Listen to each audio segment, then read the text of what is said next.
بسا اوقات بہت سی محنتوں کا نتیجہ انسان دیکھتا ہے کہ ضائع چلا گیا. میں نے 10 سال محنت کی، حاصل کوئی نہیں نکلا. یہ ثمرات کیا ہیں؟ محنتوں کے ثمرات کا ضیاع. کوشش آپ نے کی، قسمت کی خوبی دیکھی ہے، ٹوٹی کہاں کمن، 2-4 ہاتھ جب کے لبے بام رہ گئے. Be prepared. ایک شاعر کے یہ اشعار ہیں، وہ کمیونسٹ تھا، میں نام بھی نہیں لیتا، لیکن یہ کہ یہ اسی انقلابی، چونکہ ان کا بھی ایک انقلابی نظریہ ہے، انقلابی عمل میں یہ سارے مراحل آتے ہیں. کوئی سیٹ بیک آیا، فرض کیجئے کوئی ناکامی ہو گئی، تو اپنے ساتھیوں کو دل بندھانے کے لیے یہ فصل امیدوں کی ہمدم اس بار بھی غارت جائے گی، سب محنت صبحوں شاموں کی اب کے بھی اکارت جائے گی. میرے نبی کے ثمرات کا جو لفظ یہاں آیا ہے، وَنَقْصٍ مِّنَ الْأَمْوَالِ وَالْأَنفُسِ وَالثَّمَرَاتِ، سب محنت صبحوں شاموں کی اب کے بھی اکارت جائے گی. دھرتی کے کونوں کھدروں میں پھر اپنے لہو کی کھاد بھرو، پھر مٹی سینچو اشکوں سے، پھر اگلی رت کی فکر کرو، پھر اگلی رت کی فکر کرو، جب پھر ایک بار اجڑنا ہے. ایک فصل پکی تو بھر پایا، تب تک تو یہی کچھ کرنا ہے. ایک مقصد ہے سامنے، انقلاب برپا کرنا ہے. ایک کوشش ناکام ہو جائے کوئی پرواہ نہیں، نیکسٹ. پھر تیار رہو ناکامی کے لیے. ایسا نہ ہو جو انگریزی میں کہتے ہیں hope for the best but be prepared for the worst.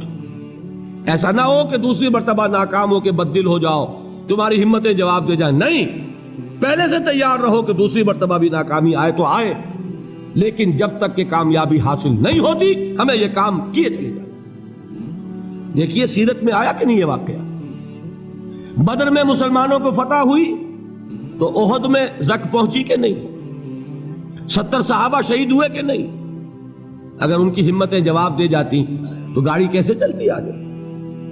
تو فرمایا وَلَنَبْلُوَنَّكُمْ بِشَيْءٍ مِّنَ الْخَوْفِ وَالْجُوعِ وَنَقْصٍ مِّنَ الْأَمْوَالِ وَالْأَنفُسِ وَالثَّمَرَاتِ. ہم تمہیں لازم آزمائیں گے، خوف کی کیفیت سے، فقر و فاقے کی کیفیت سے، بھوک سے، جان کے نقصان سے، مال کے نقصان سے، محنتوں کے حاصل کے ضائع ہو جانے سے.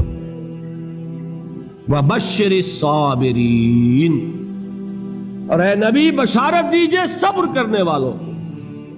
الَّذِينَ إِذَا أَصَابَتْهُمْ مُصِيبَةٌ، وہ کہ جب ان پر کوئی تکلیف آئے، کوئی مصیبت آئے، کوئی آزمائش آئے، قالوا انا للہ و انا الیہ راجعون، وہ یہ کہیں کہ ہم اللہ ہی کے ہیں، اللہ ہی کی طرف لوٹ جانا ہے. یہ وہی انداز ہے جو میں نے فارسی کا شعر سنایا تھا آپ کو کہ سرے تسلیم خم ہے جو مزاج یار میں آئے. وہ ہمارا مولا ہے، ہمارا آقا ہے. اگر اسے یہی منظور ہے تو ہمیں بھی یہی منظور ہے. میں نے تسلیم و رضا کی بات کی تھی نا، آپ کو کچھ شعر سنائے تھے. ایک شعر اور سنیے، اور یہ کس کا ہے؟ محمد علی جوہر کا. ایک مرتبہ جیل گئے، ان کی ایک بیٹی جوان بیمار ہوئی، فوت ہو گئی. باہر چھوڑا انگریز نے، جاؤ بھائی دفن کر دو بیٹی کو. دوسری مرتبہ جیل گئے، دوسری جوان بیٹی اسی مرض میں مبتلا ہوئی. اب یہ جیل میں ہے، خبر پہنچی کہ دوسری بیٹی کے اوپر بھی اسی مرض کا حملہ ہوا ہے. ایک نظم لکھی ہے جس کا آخری شعر یہ ہے، تیری صحت ہمیں منظور ہے لیکن اس کو نہیں منظور تو پھر ہم کو بھی منظور نہیں. یہ ہے، جب تک یہ کیفیت نہ ہو اس میدان میں آدمی ثابت قدم نہیں رہ سکتا کہ میرے رب کو اگر یہ منظور ہے تو یہی مجھے منظور ہے، اور تیری صحت ہمیں چاہیے تو ضرور، لیکن ہمارے رب کو منظور نہیں تو ہمیں بھی منظور. راضی برضائے رب. وَبَشِّرِ الصَّابِرِينَ الَّذِينَ إِذَا أَصَابَتْهُمْ مُصِيبَةٌ قَالُوا إِنَّا لِلَّهِ وَإِنَّا إِلَيْهِ رَاجِعُونَ. نہ شود نصیب دشمن کے شود ہلاک تیغت، سرے دوستہ سلامت کے تو خنجر آزمائے. اولئک علیہم صلوات من ربہم ورحمہ، یہی ہیں وہ لوگ جن پر ان کے رب کی طرف سے عنایتیں ہیں اور رحمتیں ہیں. وَأُولَٰئِكَ هُمُ الْمُهْتَدُونَ، اور یہی ہے وہ لوگ جو کامیاب ہونے والے ہیں، ہدایت پانے والے، ہدایت یافتہ. اسی سورہ بقرہ میں ذرا آگے چل کر، یہ تو ہے 20واں رکوع، 19واں رکوع. 21ویں رکوع کی پہلی آیت ہے لیس البر ان تولوا وجوہکم قبل المشرق والمغرب ولکن البر من آمن باللہ والیوم الآخر والملائکۃ والکتاب والنبیین وآتى المال على حبه ذوي القربى واليتامى والمساكين وابن السبيل والسائلين وفي الرقاب وأقام الصلاة وآتى الزكاة والموفون بعهدهم إذا عاهدوا والصابرين في البأساء والضراء وحين البأس. اب یہ آیت جو ہے سورۃ العصر میں جو مضامین آئے تھے سارے اس میں موجود ہیں. وہاں ایمان کا لفظ آیا، یہاں 5 ایمانیات کی تفصیل آ گئی، اعمال کی تفصیل آئی، اور آخری بات وہاں کیا ہے وَتَوَاصَوْا بِالصَّبْرِ، اور یہاں کیا ہے وَالصَّابِرِينَ فِي الْبَأْسَاءِ وَالضَّرَّاءِ وَحِينَ الْبَأْسِ، اور صبر کرنے والے. اصل نیکی ان کی ہے جو صبر کریں. کس میں؟ جنگ کے وقت. ذرائے بأسائے، بأسا کہتے ہیں فقر اور فاقہ. واحد آئے گا باس تو اس کے معنی جنگ، اور بأسا جمع میں آئے گا تو فاقہ فقر بھوک. اور ذرائے جسمانی تکلیف، ضرر جسمانی تکلیفوں میں صبر کرنے والے، فقر اور فاقے میں صبر کرنے والے، اور جنگ کے وقت صبر کرنے والے. اولئک الذین صدقوا واولئک هم المتقون. یہ ہیں وہ لوگ جو صبر کرنے والے ہیں، یہ ہیں جو سچے ہیں، جو اپنے دعوے میں نیکی کے اور ایمان کے صادق ہیں، اور یہی وہ لوگ ہیں جو متقی. اگلی سورت ہے سورہ آل عمران. اس میں 2 لفظ آئے ہیں آخری آیت، یا ایھا الذین آمنوا اصبروا وصابروا ورابطوا واتقوا اللہ لعلکم تفلحون. دیکھیے یہاں صبر اور صابر جو تعلق جہد اور جہاد کا ہے وہی ہے صبر اور مصابرت. صبر ایک طرفہ عمل ہے، آپ جھیل رہے ہیں، برداشت کر رہے ہیں. صبر علی المعصیہ، صبر علی الطاعہ، صبر علی الابتلاء، یہ سب کیا ہے؟ صبر. اور مصابرت کیا ہے؟ صبر کا صبر سے مقابلہ.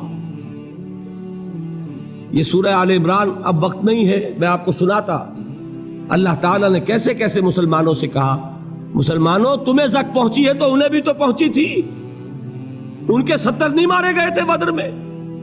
ان کے حوصلے جو ہیں وہ تو پست نہیں ہوئے، وہ اگلے سال آ گئے تم پر چڑھائی کر کے.